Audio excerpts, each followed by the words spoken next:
Assalamualaikum warahmatullahi wabarakatuh. Alhamdulillahirrabbilalamin.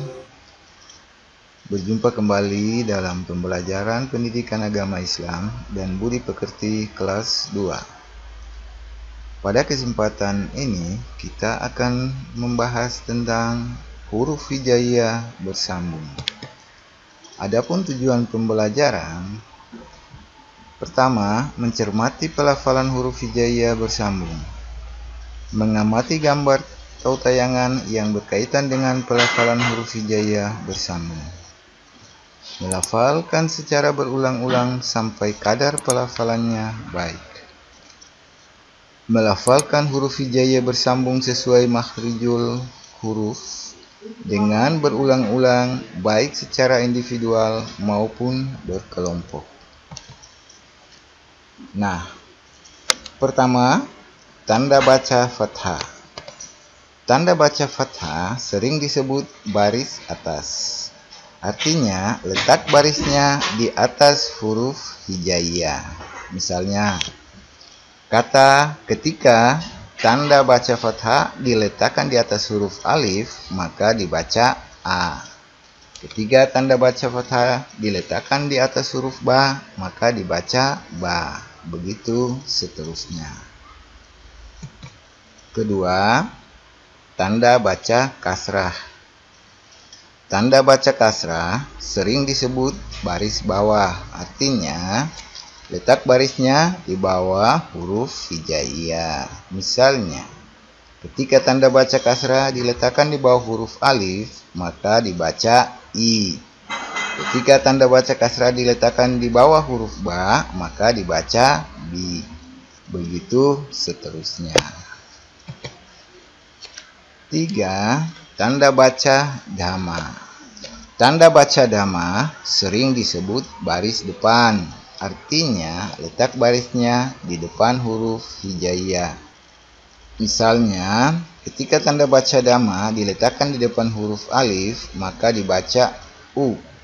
Ketika tanda baca dhamma diletakkan di depan huruf ba, maka dibaca bu. Begitu seterusnya.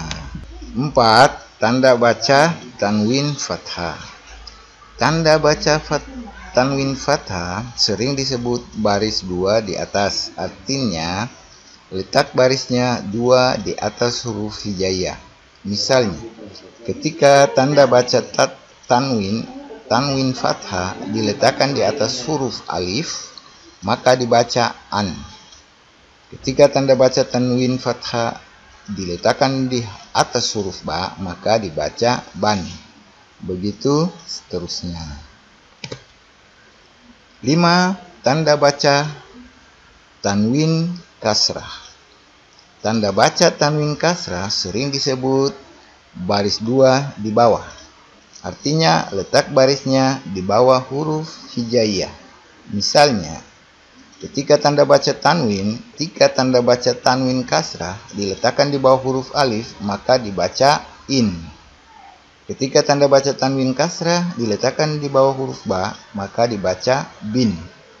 Begitu seterusnya. 6. Tanda baca tanwin dhamma. Tanda baca tanwin dhamma sering disebut baris 2 di depan. Artinya, letak barisnya di depan huruf hijaiyah.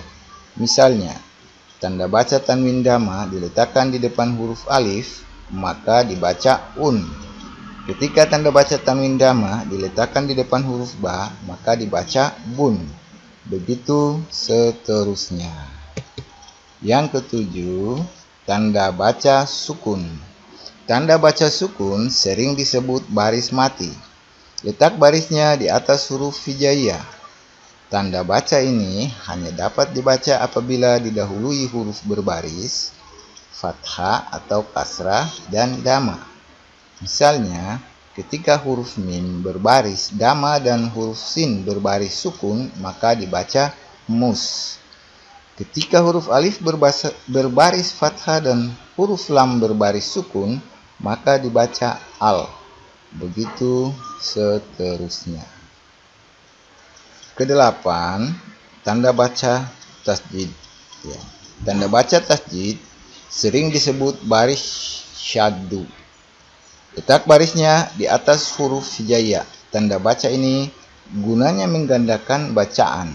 Ya, misalnya ketika huruf ta berbaris fathah dan huruf ba berbaris tasjid fathah, maka dibaca tabba.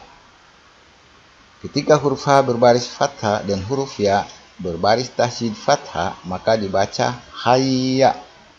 Begitu seterusnya.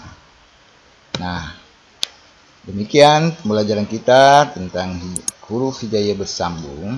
Semoga bermanfaat. Terima kasih atas perhatiannya. Assalamualaikum warahmatullahi wabarakatuh.